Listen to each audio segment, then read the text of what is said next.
I'm Shivani Gupta. I'm obsessed with small to medium businesses growing. As business owners, we take so much risk and we want to make sure it's worth it. I believe one of the best presents you can give yourself as a business owner is to be able to learn how to scale your people, your profit, and your processes.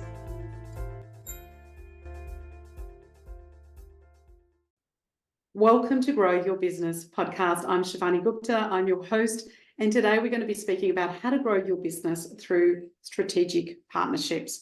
There are so many benefits of having partnerships, and irrespective of your business, whether you're a service or a product-based business, it is so good to be able to find the partnerships that are strategic. I have made a lot of mistakes in the past where I have formed partnerships with people that really weren't that strategic, and it's so important to get that piece right. And here are some tips and strategies to make sure you've got that part right. So the first thing is actually identifying who are the people and partners that you could have. Think about the businesses and think about some of the businesses that are really influential in your industry. Think about whose values perhaps and your audience aligns with you. So if you're speaking to the same audience, but you're offering a different product or service, often that is a great place to start to work out who your potential partners are. We also want to be able to look at people's demographic and the content that they might be sharing. So we want to be able to make sure that that really fits into that. And you might just start off looking at some of the people in your industry with people with great following and where you can actually find that partnership happening. The second is that you want to reach out to them for that potential partnership with a very, very clear offering. And you don't want to be able to just offer them absolutely anything. You want to come out with something that's a really compelling pitch in terms of what you do. And so you want to look at what is the win for you and the win for them. And often we call that a negotiation, a win-win conversation. And you want to be able to say, look, by us collaborating and us being able to form that partnership, this is how I could help your audience. And this is how you could help my audience. Another way is to really look at how you can offer some value in what you do. So look at the work that they do and how can you help them achieve their goal. And they in turn also need to be able to look at how they can help you, help your audience, and help you achieve your goal as well. So finding that common value in terms of what you can create by partnering. I always call partnerships, the great partnerships are when you get 1 + 1 is 3. You know that the value of you partnering and collaborating with somebody, the benefit is much greater than what you individually would have been able to do. You can also sometimes collaborate on content. So for example, if they've got content that's coming out, you can brainstorm different ideas, and depending on the size of your business, you could contribute to each other's newsletters, you could contribute to each other's content and some social and sharing some of the expertise that you may have or the services and products that you have in terms of being able to look at the content that they're putting out. Sometimes you might also be able to look at, depending on the partnership, perhaps like doing co-hosting some interviews together for certain things, or if you've got a prize that you're giving away, you might be able to sit on a panel together. You could co-host some things together, certain events together, just to get that collaboration happening. But look at some of the content that they're putting out. Look at some of the content that you're putting out. You also want to look at how you can cross-promote that on platforms. And again, this may or may not be relevant for all businesses. But think about, for examples, I'm just thinking about even this podcast, right? So I've had people say to me, look, Shivani, I'd love to have you on my podcast, and I'd love to be a guest on your podcast. It'll be great if I can send you the details of, what I do. And I've had a look at them and I think, wow, that'll be absolutely amazing as a particular thing. So, even in a platform like a podcast, it's great to be able to share that and be featured on each other's podcasts because then that helps them and collaboratively, and also helps me. You can also look at certain events that you might want to attend together. For example, if there's conferences, maybe even sitting on a panel together, maybe just attending some of the industry events. You might look at how you could get some discussions happening and your voice happening together. So you really want to look at how can that happen, not only at that particular engagement, but also post-engagement in terms of your audiences as well.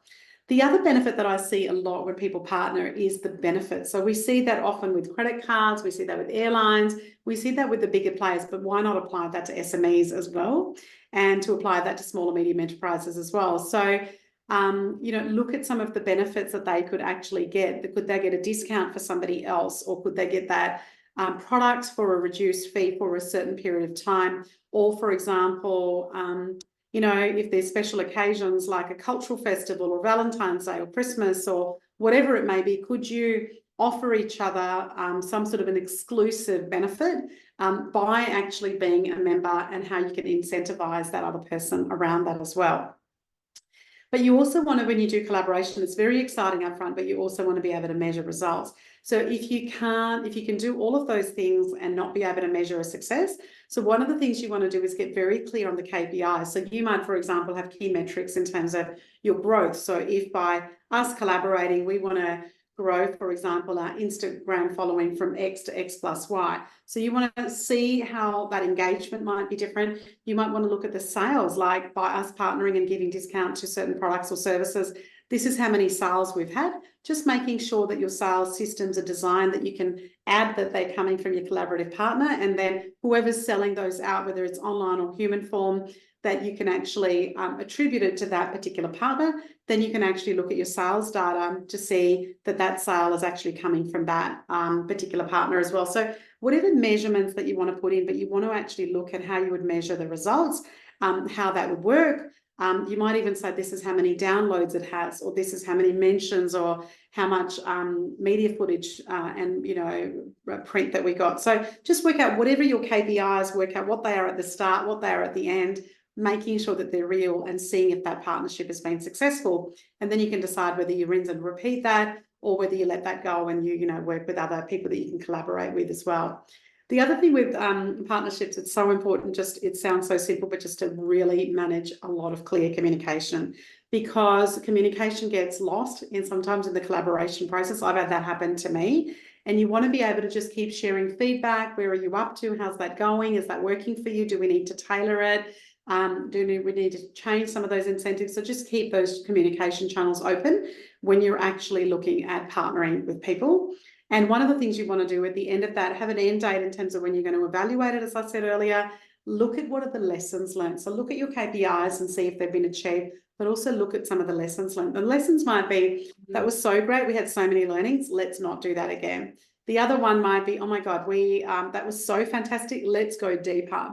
One of the lessons we learned was that we were really good at creating that, but our people didn't follow some of the protocols and things that we said to be able to measure the sales. So sit down and really do a debrief on that at the end date, whether it's a 3-month or a 6-month or whatever partnership, put a time frame on it, evaluate it, look at the lessons learned so that we can work out what we want to repeat and what lessons we want to kind of let go of and make those systems or process changes in there, and then work out what you want to do. So partnerships are a great way. A couple of other examples I wanted to share with you is, for example, when I had the wellness business, we partnered with people in hotels. We partnered with places that wanted to have treatments that otherwise wouldn't. So we became that complementary service to an existing person where they had the same audience, but they did not offer that particular product or service. When I ran, Kids Play Centre, one of the things that we did was to really look at partnerships in terms of our suppliers and how we could really partner with them, that we could have a sales structure in place, that the more things we sold, the more incentives we could get and incentives they could get. So, different businesses require different conversations around that. And I hope that you got 1 or 2 clear ideas about that in terms of, just to start to get your brain thinking about how you can utilize partnerships in really looking at growing your business. And if you've got any thoughts and ideas, please always just reach out to me on askshivani.com under the contact tab. Thanks so much for tuning in, and I look forward to seeing you partner and flourish and continue to grow your business.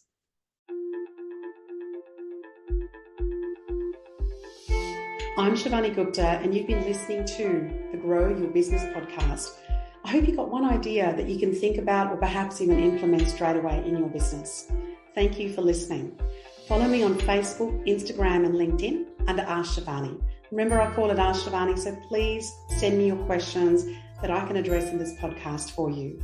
And I would also so appreciate if you went to the Apple Podcast to rate and review this podcast.